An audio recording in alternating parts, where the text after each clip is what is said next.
Bien-aimés dans les Seigneurs, Shalom. Bienvenue dans votre émission Au pied du Maître. C'est votre frère Tizon Bouya. Je reçois ce soir le frère Eli Makwaya, à qui j'ai dit bonsoir et bienvenue. Bonsoir, merci frère Tizon. Je suis très heureux de vous revoir encore ce soir. Pareillement, merci. Et j'aime bien vos lunettes, mon frère. Merci. Gloire à Dieu. Je reçois également le frère Raymond, à qui j'ai dit bonsoir et bienvenue. Bonsoir frère Tizon. Vous allez très bien. Très bien. Ça se laisse voir. Alors, frère Eli, vous allez nous conduire en prière et nous allons commencer. Courbons la tête pour une prière. Seigneur notre Dieu, notre Père, nous voici encore là, sur ce plateau. Nous voulons ouvrir ta parole.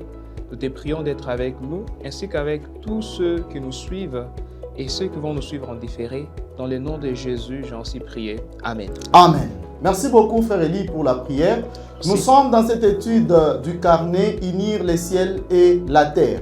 Christ dans l'épître aux Philippiens et Colossiens. Déjà, la semaine passée, on était béni par la leçon numéro 2, motifs de reconnaissance et de prière. Nous avons vu les actions de grâce et la prière de Paul pendant qu'il était en prison. Le texte mémoire était dans Philippiens chapitre 1, le verset 6. Nous avons vu que Paul a profité de l'opportunité d'être en prison pour évangéliser, pour même convertir, c'est-à-dire il n'a cessé de prier pour les autres, il n'a cessé de prier pour l'Église, en oubliant même son bien-être. C'était une grande bénédiction. Et la semaine passée, nous avons reçu une question de frère Mwamba Kibala. Je voudrais à ce qu'on puisse répondre à cela, frère Eli. Okay. Il nous a posé cette question. Pourquoi Jésus n'est pas toujours revenu au temps de Paul?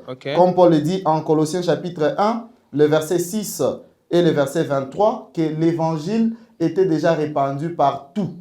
C'est-à-dire tout le monde avait déjà reçu l'évangile. Or, Matthieu chapitre 24, le verset 14 nous dit, dès que l'évangile arrive au fin fond, Jésus revient. Pourquoi jusqu'aujourd'hui, Jésus n'est pas revenu, et beaucoup plus au temps de Paul? Merci beaucoup, frère Tizon. Merci aussi aux fidèles téléspectateurs qui a posé cette bonne question. C'est une preuve que l'émission est bien suivie. Que le Seigneur vous bénisse. Amen. Alors, je vais essayer de donner quelques points qui vont nous permettre de savoir et de comprendre pourquoi est-ce que Jésus n'est pas revenu en ces temps-là, bien que l'évangile était prêché.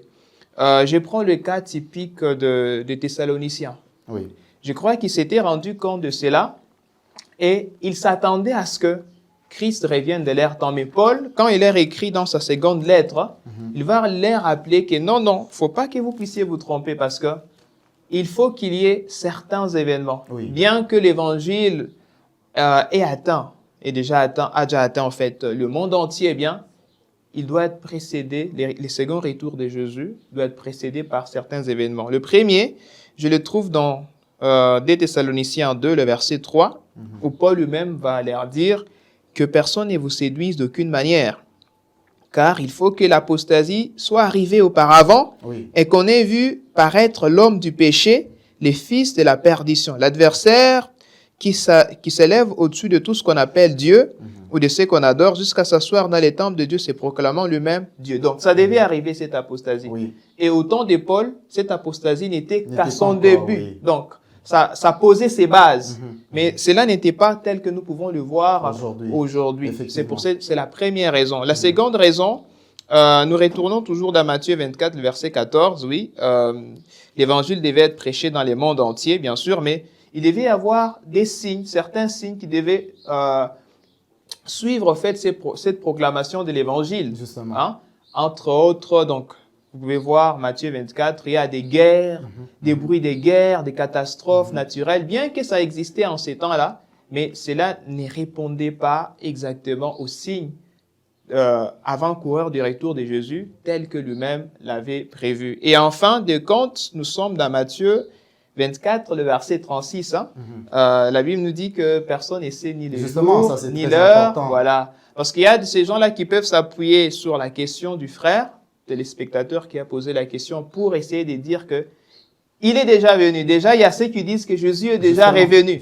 Ils peuvent s'appuyer sur Colossiens 1, 6 et 23 pour dire que Jésus est déjà dans les mondes. Mais la Bible nous dit que pour ce qui concerne le jour ou l'heure, personne n'est laissé. Quand Jésus reviendra, nous allons tous les voir comme ça. C'est un peu ça. Merci beaucoup, frère Eli. Frère Raymond, vous voyez que ce n'est pas normal qu'on puisse dire une date pour dire que tel jour Jésus va revenir, parce que l'évangile est déjà arrivé au fin fond de la terre. C'est pour ajouter que l'apôtre Paul pouvait dire que l'évangile était déjà arrivé aux confins de la terre. Cependant, il faut voir qu'ailleurs aussi, il y avait des lieux qui n'étaient pas non plus touchés. Justement, parce que ça c'était sa vision à lui, mais quelle était la vision de Dieu? Point d'interrogation. Alors nous allons passer à la leçon du jour, la vie et la mort. C'est une très belle leçon, je vous assure. Installez-vous confortablement. Prenez vos Bibles, nous allons lire dans Philippiens chapitre 1, le verset 21. Il est écrit ceci, Oui. car Christ est ma vie et la mort m'est un gain. Verset 21, oui. Merci beaucoup pour la lecture, frère Eli. Je vous en prie. Frère Raymond, vous pouvez nous expliquer les thèmes, la mort et la vie. Voilà, déjà dans les thèmes, nous avons deux mots. Oui. Le premier, c'est la vie. Et quand on parle de la vie, directement, on fait allusion à l'effet d'exister, de vivre.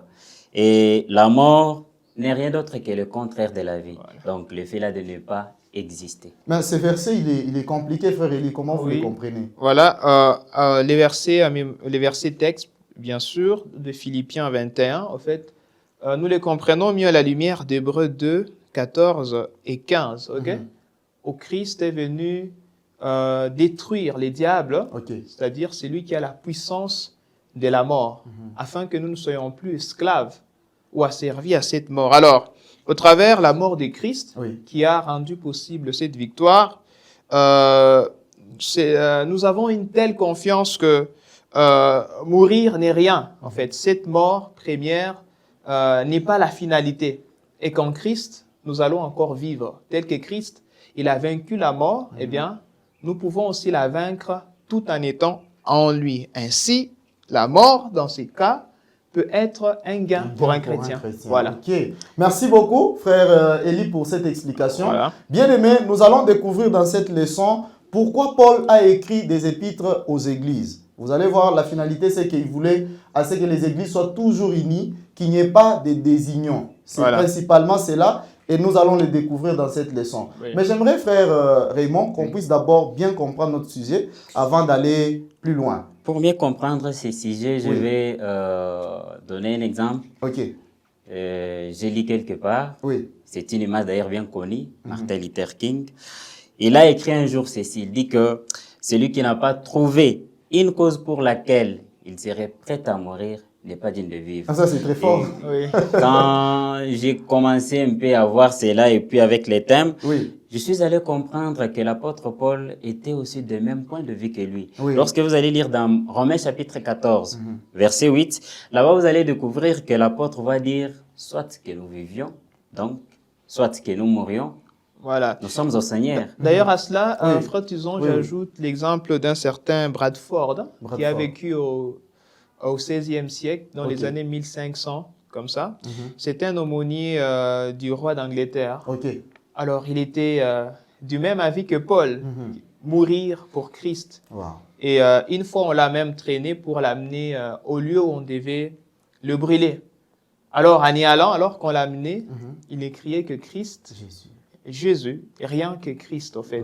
Donc, il avait trouvé une cause pour laquelle il devait mourir. Justement, je pense que c'est ce que nos internautes devraient faire, trouver la cause de mourir. Donc, Christ doit être notre cause de mourir. Donc, lorsqu'on veut mourir pour Christ, c'est un gain pour nous. C'est vraiment très avantageux. Nous avons réparti cette leçon en deux grandes parties. La première partie est intitulée « Vivre pour la mission, l'unité dans son esprit ». Et la deuxième partie est intitulée « La mort est assimilée à un sommeil ». Donc, on va comprendre la mort comme un sommeil. Vite fait, nous allons prendre la première partie, « Vivre pour la mission ». Dans Philippiens chapitre 1, le verset 19 à 20, Paul est en train d'espérer quelque chose à la fin de son procès. Alors, frère Raymond, j'aimerais que vous puissiez nous faire comprendre, à l'issue du procès, la sentence qui sera prise. Comment Paul considère cela? D'ailleurs, il faut noter que l'apôtre Paul avait fait face à beaucoup de situations. Il était plusieurs fois emprisonné. En même temps, il avait passé des temps tellement très durs. Cependant, lorsque vous allez lire dans 2 Corinthiens chapitre 11, verset 23 jusqu'au verset 28, il est en train d'étaler toutes ses souffrances. Et à la fin de ses souffrances là-bas, il va espérer néanmoins qu'il se fasse une chose. Okay. Ce qu'il espérait, c'est que Christ soit quand même glorifié. Dans toute sa peine, tout comme ses joies, que Christ soit glorifié. Tout comme pour nous aujourd'hui. Nous pouvons quand même le mettre dans la peau de Paul. Tout ce que nous pouvons, par où est-ce que nous pouvons traverser des situations compliquées, espérons néanmoins que Christ soit glorifié. C'est le but principal que l'apôtre espérait dans ça. Vous savez, frère Raymond, jusque-là, je suis en train de vouloir comprendre ce qu'était Paul vraiment. Voilà. Frère Élie, Merci. il était de quelle nature? Voilà. Donc, bon, premièrement, on peut dire c'était un homme de la même nature que nous. Ok. Comme Élie, la Bible nous dit dans l'épître de Jacques. Cependant, Paul avait de l'autre côté la nature de Christ, qu'il avait choisi d'adopter. Parce que nous allons nous souvenir que Christ n'a rien épargné pour nous sauver.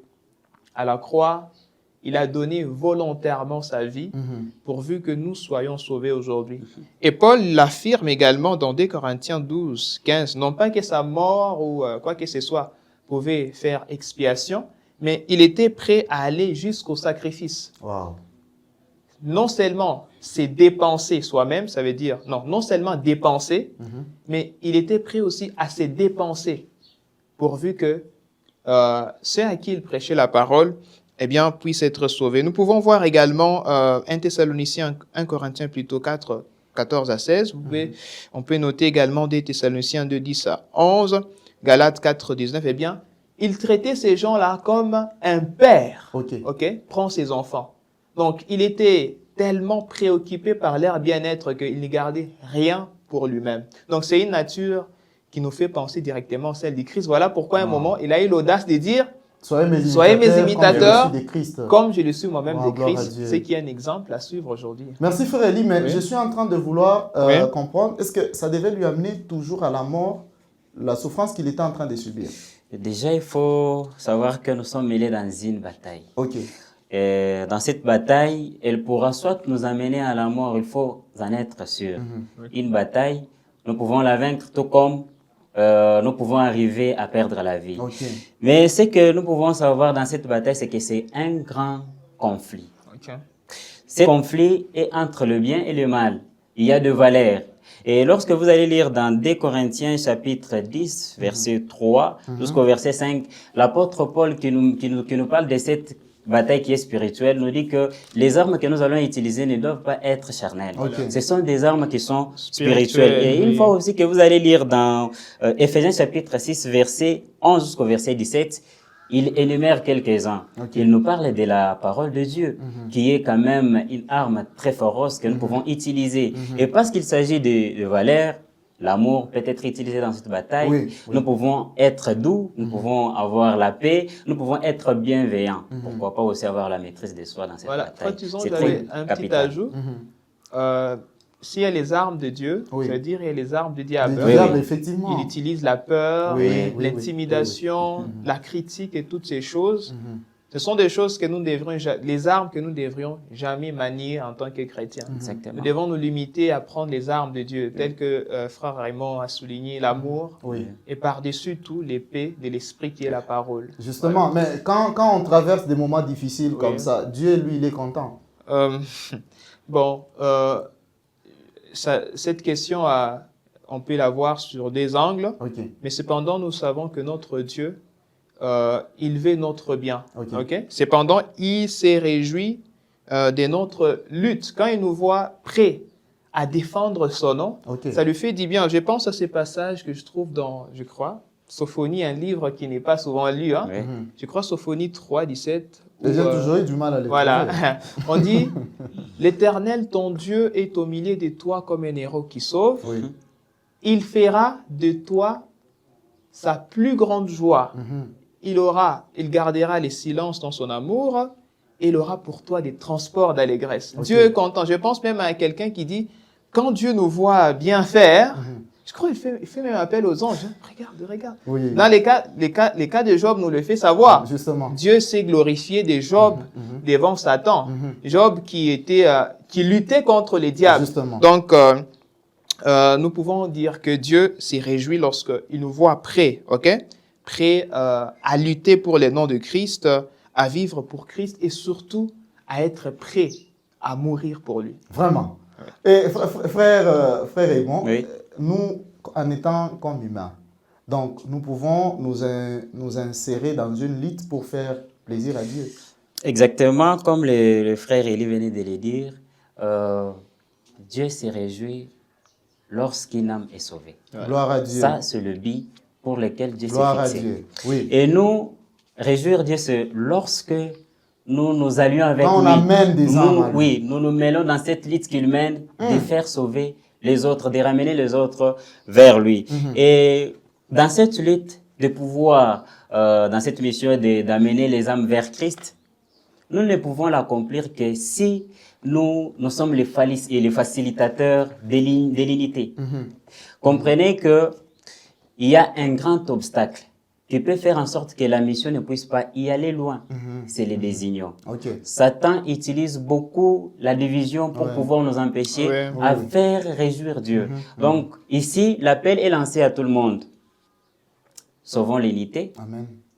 Unissons-nous afin que Dieu puisse se réjouir. Parce que dans cette unité, il y aura le fruit de sauver les âmes qui vont revenir vers Dieu. Gloire à Dieu. Merci beaucoup, frère Raymond. Nous passons à la deuxième partie. Dans cette première partie, vous avez compris que nous avons une mission que le Seigneur nous a déjà donnée. Lorsque nous l'accomplissons, nous faisons plaisir à Dieu. Voilà. Bien que c'est difficile, on le fait avec beaucoup de luttes, mais Dieu nous accompagne et il se réjouit de cette souffrance que nous subissons en étant au front pour les âmes. Ainsi, la deuxième partie, nous allons voir la mort comme un sommeil. La mort comme un sommeil. Voilà.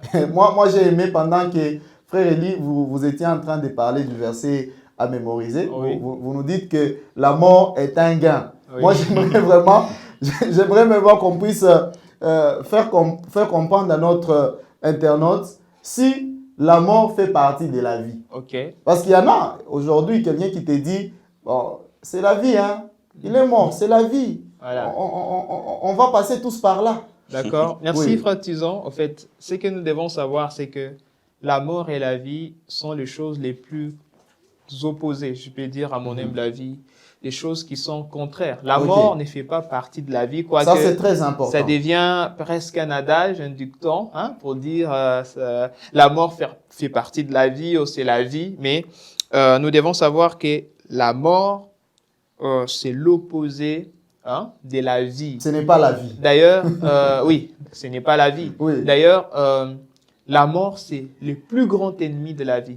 Voilà pourquoi à la fin, Paul, dans son discours dans 1 Corinthiens 15, va dire que le dernier ennemi qui sera détruit, voilà, ça sera la mort. Et puis dit, ô mort, où est ton aiguillon? Et enfin, la mort sera engloutie dans la vie. Donc, ne confondons pas la mort et la vie. Ce sont deux états complètement distincts et différents et par-dessus tout, opposés. Bien-aimés, j'espère que vous êtes bénis par cette leçon. Vous pouvez nous laisser un commentaire, votre question ou votre ajout à cette leçon. Vous allez nous bénir. Je vous ai toujours dit, tout ce que vous aurez à ajouter peut bénir quelqu'un qui est en train de nous lire. Et nous allons aussi rebondir sur tout ce que vous aurez à dire. Si c'est très important, on va l'accueillir, ça va nous bénir et nous allons continuer ainsi. Frère Raymond, j'aimerais qu'on puisse comprendre maintenant les versets à mémoriser. On nous a dit que la mort est un gain. Imaginez-vous l'ennemi, comme le frère Élie est en train de le dire, c'est l'ennemi, mais il devient un gain. Comment c'est là? C'est un peu très difficile à comprendre dans le sens un peu simple, comme le frère venait de le dire. Déjà, la mort, comme il l'a dit, c'est l'opposé. Ça ne peut pas cohabiter. Ils ne peuvent pas, soit c'est l'un qui existe et l'autre n'existe pas. Mais Ecclésiaste chapitre 9, verset 5, nous fait savoir que lorsque quelqu'un meurt, du coup, il ne sait rien. Ça, c'est la première des choses. Directement là-bas, il n'a aucun souvenir. Et dans cette dimension, Jésus va ajouter dans Jean chapitre 5, verset 28 jusqu'au verset 29 que à la fin de temps, il y aura la résurrection.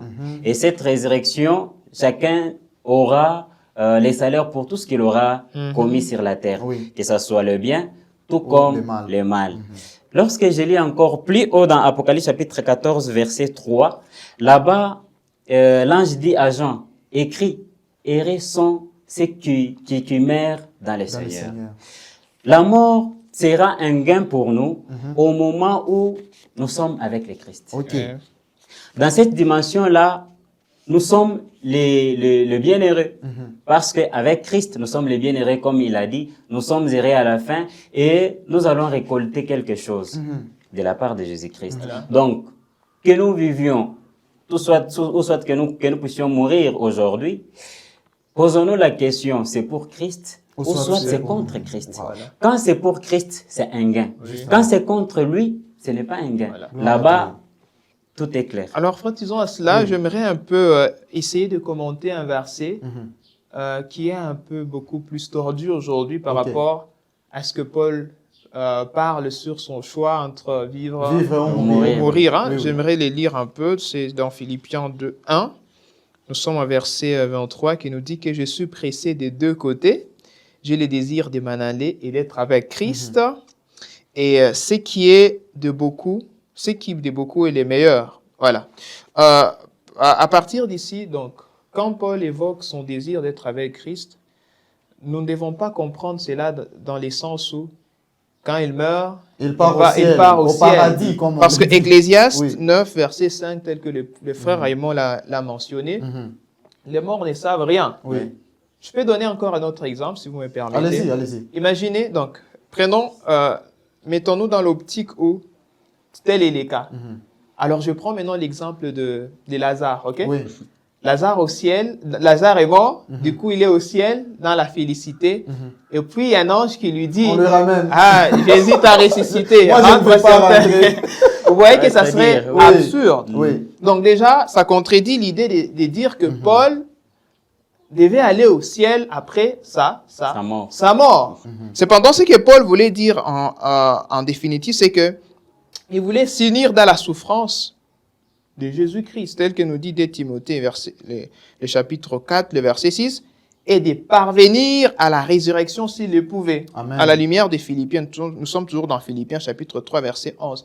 Et en dernier lieu, sachant que la mort, c'est un état d'inconscience, un sommeil inconscient, Paul avait raison de dire, si je meurs, je serai avec le Seigneur, parce que le moment de sa mort, dans un état conscient, entre le moment de sa mort et sa résurrection, ça ne devait être qu'un instant. Donc, c'est comme qui dirait, s'il décède aujourd'hui, il dort. Dès qu'il se réveille, donc c'est juste la seconde prochaine, consciente, serait déjà le retour de Jésus-Christ. Même si ça faisait 1000 ans qu'il est dans la tombe. Ça fait déjà plus de 2000 ans. Justement. Mais les temps où il est mort et les temps où il va ressusciter, pour lui, dans sa conscience, ça ne sera qu'un instant. Bien-aimé, n'est-ce pas, vous êtes en train de comprendre avec moi que Paul avait l'assurance tout simplement parce qu'il avait accompli sa mission. Paul avait travaillé pour le Seigneur comme il le fallait, raison pour laquelle il était prêt à mourir. Exactement. Et quand il dit être auprès des dieux, comme le frère Élie l'a dit, ce n'est pas dire que dès qu'il meurt, il part directement au ciel. C'est comme cette fois-là avec le voleur sur la croix. Et Jésus va lui dire, ce soir même, je serai avec toi dans la félicité céleste. Et ce soir-là, Jésus était dans la tombe. Il n'était pas au ciel avec lui. Donc, vous comprenez que l'instant qui nous sépare, dès que nous sommes décédés, et le jour de la résurrection, c'est comme une minute. Parce que l'inconscience, là, ne vaut rien pour tout un chacun. Merci beaucoup, frère Élie, pour ces explications. C'est vraiment très riche. Mais frère Raymond, vous pouvez nous conseiller quoi par rapport au choix que nous devons faire? Par rapport au service que nous donnons à Christ, devons-nous mourir ou soit vivre pour lui? C'est tellement compliqué. Ce n'est pas facile vraiment à choisir parmi les deux. Cependant, les conseils que moi je voudrais donner à tout un chacun, c'est comme Jésus l'a dit dans Matthieu chapitre 10, verset 38. Il dit que prenons notre croix.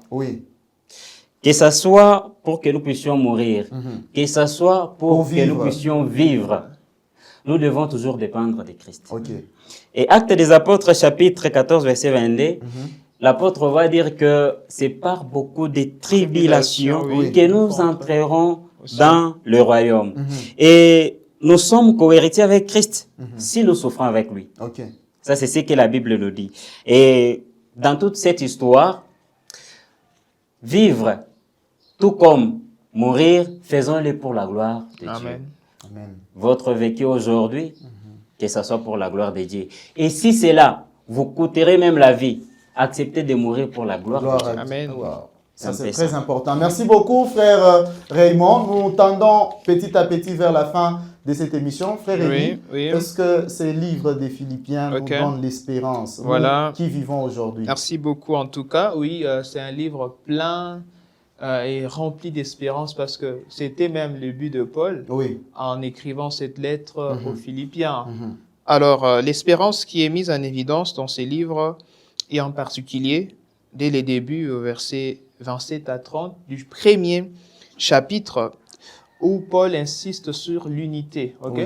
C'est en travaillant unis que nous pouvons vaincre les diables. Vous savez, Jésus, à la fin de sa prière, c'est qui, dont Philippiens 1, 27 à 30 est l'écho, il a prié pour l'unité de ses disciples. Parce que sans l'unité, d'ailleurs, l'unité engage même la foi, parce qu'il a dit que afin qu'ils soient un, comme nous sommes un, comme nous sommes un, pour que le monde croie que tu m'as envoyé. Donc, si nous sommes dans la division, c'est compliqué. Ça touche même la base, donc la foi. Donc, les livres de Philippiens vont nous amener à cette unité. Unité dans la mission, unité dans notre fraternité chrétienne, unité pour ensemble être dans cette mission afin de pouvoir propager partout l'évangile. Cependant, il y a aussi un autre point qui peut être comme une bonne nouvelle, savoir que le diable ne peut pas arrêter la vérité divine. En fin de compte, la vérité de Dieu va triompher toujours, mais c'est lorsque nous serons unis et travaillons pour travailler main dans la main. Gloire à Dieu. Merci beaucoup, frère Élie. Nous sommes pratiquement à la fin de cette émission. Retenons que vivre pour Christ, c'est mourir pour Christ. Et lorsque vous mourrez pour Christ, c'est un gain. Amen. Une grande bénédiction. Alors, frère Raymond, votre dernier mot et nous allons nous séparer. Voilà, je vais m'arrêter par cette question que je vais poser à tout le monde. Si vous serez prêt à mourir aujourd'hui, ça sera pour quelle cause? Gloire à Dieu. Et mon conseil, c'est que si nous pouvons accepter volontiers la mort, que ça soit ne fût-ce que pour Christ, car que servirait-il à un homme de gagner le monde et perdre son âme? Wow. Gloire à Dieu. Merci beaucoup, frère Élie, votre dernier mot. Merci. Moi, je m'attelle un peu à ce que Paul a dit ailleurs. Dans Galates 2:20, il dit,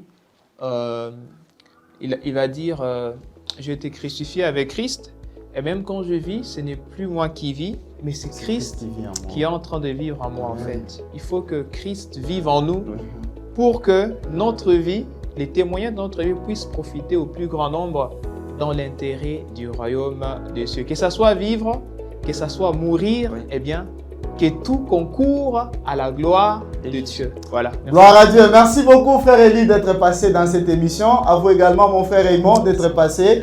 Bien aimé, vous avez aimé cette émission. Vous pouvez aimer la vidéo aussi et partager. Surtout, soutenez cette émission. C'est votre émission. Posez-nous des questions sur les difficultés que nous rencontrons et vous pouvez les résoudre, peut-être avec un petit rien seulement. Alors, ne reste qu'à moi de vous souhaiter un très bon sabbat chez vous parce que les heures saintes ont déjà commencé. Bye et à la prochaine. Bon sabbat à vous, mes frères. Merci. Bye.